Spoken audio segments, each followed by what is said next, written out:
Halo semuanya, selamat datang kembali di channel kami. Hari ini kita akan membahas sebuah berita yang cukup mengejutkan dari dunia politik Indonesia, khususnya dari Provinsi Riau. Baru-baru ini, kita mendengar kabar bahwa Abdul Wahid, Ketua Dewan Pimpinan Wilayah Partai Kebangkitan Bangsa atau PKB Riau, telah ditahan oleh Komisi Pemberantasan Korupsi KPK. Tentu saja, berita ini menimbulkan banyak pertanyaan dan keprihatinan, tidak hanya dari kalangan politisi, tetapi juga dari masyarakat luas. Wakil Ketua Umum PKB, Jazilul Fawait, secara terbuka mengungkapkan rasa prihatin dan kagetnya atas penahanan Abdul Wahid. Beliau menyampaikan, "Ya tentu kami prihatin, kok bisa terjadi seperti ini ya?" Ungkapan ini seolah mewakili perasaan banyak pihak yang tidak menyangka seorang tokoh yang dikenal akan prestasinya bisa tersandung kasus hukum. Abdul Wahid sendiri dikenal sebagai salah satu kader terbaik PKB yang berhasil membangun karier politiknya dari bawah. Beliau pernah menjabat sebagai anggota DPRD Kabupaten Indragiri Hilir,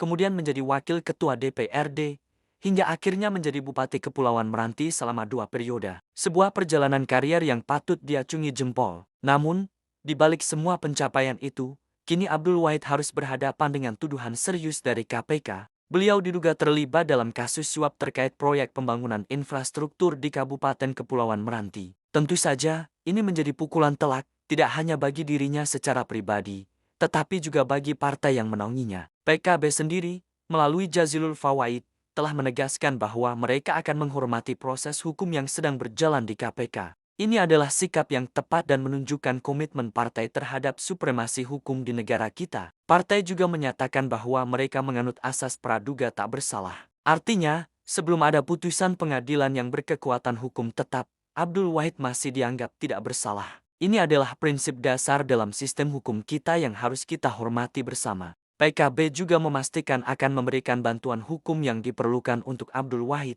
Langkah ini penting untuk memastikan hak-hak hukumnya sebagai warga negara terpenuhi selama proses peradilan berlangsung. Kita semua berharap proses ini berjalan secara adil, transparan, dan tanpa intervensi dari pihak manapun. Kasus ini menjadi pengingat penting bagi kita semua, terutama bagi para pejabat publik, tentang pentingnya menjaga integritas dan amanah yang telah diberikan oleh rakyat. Jabatan adalah sebuah kepercayaan yang harus dijaga dengan sebaik-baiknya. Godaan dalam bentuk apapun, terutama yang berkaitan dengan korupsi, harus dihindari demi kepentingan masyarakat luas. Kita tentu tidak ingin melihat lagi ada pejabat yang harus berurusan dengan hukum karena menyalahgunakan wewenangnya. Mari kita sama-sama belajar dari peristiwa ini dan terus mengawal jalannya pemerintahan yang bersih dan bebas dari korupsi. Kita akan terus memantau perkembangan kasus ini dan memberikan update terbaru untuk Anda semua. Mari kita doakan yang terbaik agar kebenaran dapat terungkap dan keadilan bisa ditegakkan. Terima kasih sudah menonton video ini sampai selesai. Jangan lupa untuk memberikan like, komen, dan subscribe channel kami agar Anda tidak ketinggalan informasi-informasi penting lainnya. Sampai jumpa di video berikutnya.